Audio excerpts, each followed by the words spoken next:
So welcome to our daily video. We begin as always with our two blessings, Baruch atah Adonai, Eloheinu melech haolam ha'oneh be'et sarah. Praise to you, Lord our God, ruler of the universe, who answers us in our time of crisis. Hayom matayim shlosha ve'esrei yomim lahaseger. This is the 213th day in our isolation. Baruch atah Adonai, Eloheinu melech haolam, asher kedeshanu b'mitzvotav v'tzivanu la'asok b'divrei Torah. Praise to you, Lord our God, ruler of the universe, who commands us to busy ourselves with the study of Torah. What else could we do in our isolation? So this week, when we get to Shabbat, we're going to be reading from Parshat Bereshit, the very beginning of the Torah. But this week is also a special Shabbat. It is Machar Chodesh. It's a Shabbat that falls the day before Rosh Chodesh. Rosh Chodesh is Sunday, and Sunday and Monday, and so Machar Chodesh is this week, and so it's a special Shabbat. It's a special Haftorah that we read. It's not the regular Haftorah for Bereshit, and it speaks of this really unusual and really amazing friendship that develops in the book of Samuel between David, who is just a young soldier, commander of a group of soldiers, and Jonathan, who's the crown prince in Israel, the son of King Saul.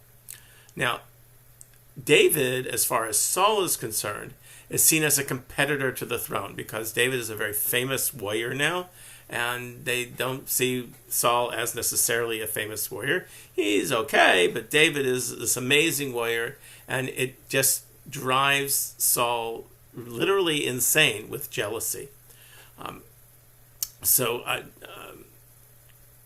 many times over the course of this next period of time, Saul would try many different ways to hunt down and kill David, just because he's the king and he can get away with something like that.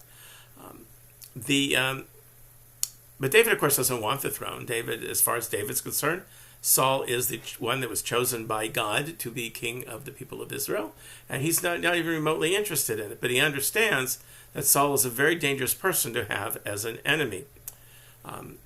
So Saul, with his crazed jealousy and his conspiracies about what David's trying to do to him, conspires, of course, to kill King David on Rosh Chodesh when David shows up at the palace for the monthly Rosh Chodesh feast that will take place. David, of course, is not really sure he wants to go to this feast, but when the king commands you to be there, it's really hard to say no. So David tells Jonathan that he really doesn't want to be there, and Jonathan really doesn't believe that his father is so crazed with jealousy for King David. David says he is, so you need to get me out of this dinner. So Jonathan says, okay, I will check and make sure that, feel out my father to see what he really thinks about you.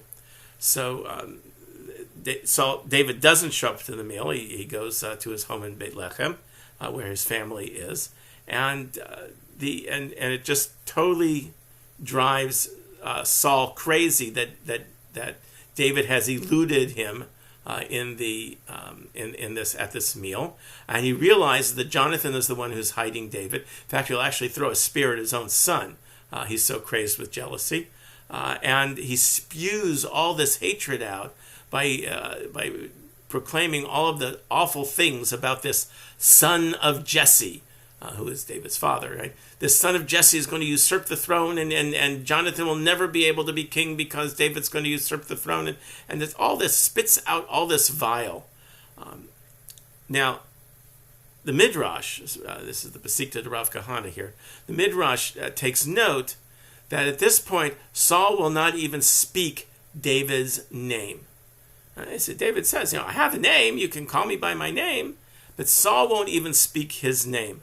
The question is, what's so shameful about David? I mean, why is that such a shameful name? And Saul won't even consider saying the name of David. And my friend, Rabbi Mordechai Silverstein, who lives in Jerusalem, noted here something that's very important.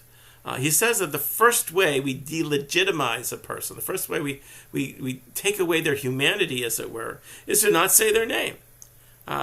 Without a name, we can question the value of a person, and the longer we no longer say the name, the more vulgar our speech becomes. That once we've taken away their the humanity of having a name, then all kinds of vulgar things can be said. Our speech can turn to when we try to describe the person.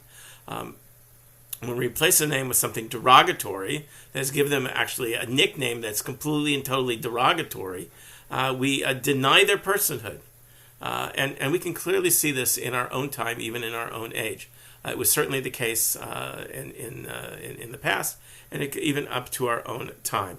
A derogatory name brings out the worst behavior in the person who creates the name, and it creates even among other people who then adopt that name. They're no longer a people. They become this person who, if they won't say their name, they become a thing. And we need to therefore be very careful in the way that we speak. We need to watch how we refer to people and speak their names. Because as long as we're speaking their names, then they have a humanity, and we've not placed them in any danger at all.